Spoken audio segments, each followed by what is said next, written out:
Chào mừng quý vị quay trở lại với phần cuối cùng của chương trình Tôi Việt Nam với cuộc trò chuyện với ông Kenichi Mizutani, là giám đốc phát triển kinh doanh của tập đoàn Taisei Oncho. So welcome back. Thank you. Could you tell us more about the Penguin Scholarship Foundation? Okay. Sounds interesting. Yeah. Penguin Scholarship Foundation is that scholarship foundation that was founded by TOC Group. The name Penguin is named after the brand name for the package AC unit, air conditioning unit, produced by my grandfather, whose name is Kenichi Mizutani. He's a founder of Taisei Oncho. And this scholarship is financial aid for non-Japanese engineering majors. This is a part of our overseas business strategy, because what we believe is that human resource development is the most essential part of our business. So it's very important when it comes to the overseas business strategy to have human resource development outside of the country. So what I thought was to having this scholarship foundation to give a financial aid for the new market for us, like Vietnam, so that we can just give the younger generations in Vietnam a good opportunity to get financial aid to study, and also this has a significant I think significance for the future recruitment for Seraphico and Taisei Oncho. So for the projects between the two companies. Yeah, and these scholarship foundations have a certain portion of Taisei Oncho's shares. Okay. So the fund will be secured by the dividends from Taisei Oncho. Okay. Really?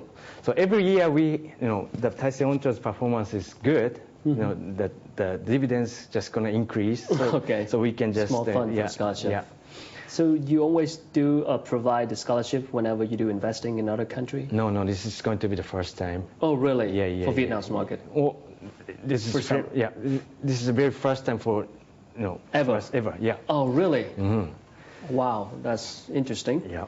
So you're going to provide the scholarship opportunity for the students, like engineers in Vietnam? Yeah, in Vietnam, we are thinking about And when they graduate, they're going to come and work for...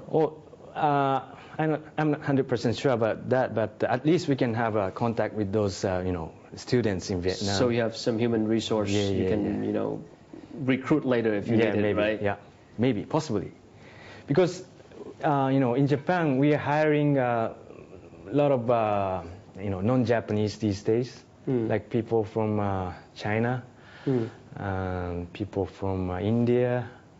Some foreigners already in Taisei Oncho head office, and they're really doing very successful, So I want to just give some further opportunities for the foreign students like in Vietnam to study more about the engineering, and maybe learning Japanese, for instance. And in the future, hopefully, we want to work with them. Are you saying that currently right now, the let's say the engineers and human resource in Vietnam, technicians, are they not meeting your demand?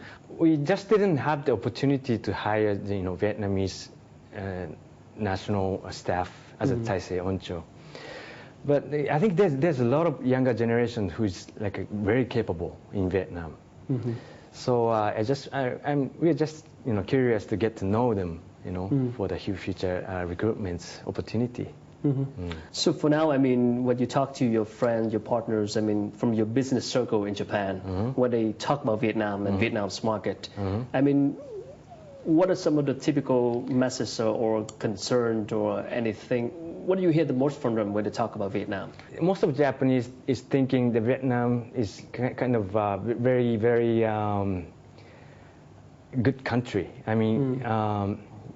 It has similarities to Japan, like as I said, to Japanese it seems that the people in Vietnam seems very diligent, really. They're hard workers, they're highly motivated. Well, sometimes in Japan, the people, younger generations, not that highly motivated because we already experienced the growth in the past, and there's not much kind of growth we cannot expect much growth in the future. So younger generation is not that highly motivated sometimes. But most of the news we hear is that there's many younger generations. Sure. Yeah, in Vietnam. It's opposite to Japan. We have a lot of older people. Which is like a young population. Pyramid is like an opposite, So Vietnam has a lot of business chance in the future. Although we now experiencing it's not quite good economy, but in the future, it's very sure that Vietnam will be succeed. Your first project with Certifico going well, then what's next after that? I mean, do you have an agenda for the partnership? We are having, we are dividing the entire timeline of our partnership in 3 stages. The first is that, like this year, very initial stage, and midterm and long term. Sure. So our stepwise policy goes like hands-on. First project? Yeah, hands-on the project. And midterm, full line expertise transfer. Long term, we just put our hands off. Oh, okay. Yeah. So we expect at the later stage in a long run, we expect Certifico that they can take care of themselves for the Japanese clients without having us to secure that their independency and profitability. All right. Thank you for sharing and good luck with your business. Thank you very much. Thank you so much. Thank you. Thưa quý vị, vừa rồi là những chia sẻ của ông Kenichi Mizutani, là giám đốc phát triển kinh doanh của tập đoàn Taisei Oncho với quan hệ hợp tác chiến lược với công ty Certifico của Việt Nam. Còn bây giờ thì chương trình Tôi Việt Nam cũng sẽ được khép lại. Một lần nữa cảm ơn quý vị và các bạn đã quan tâm theo dõi. Quý vị có thể xem lại chương trình trên trang facebook.com/Tôi và Việt Nam. Một lần nữa cảm ơn quý vị đã quan tâm theo dõi và chúng tôi hẹn gặp quý vị trong những chương trình kỳ sau.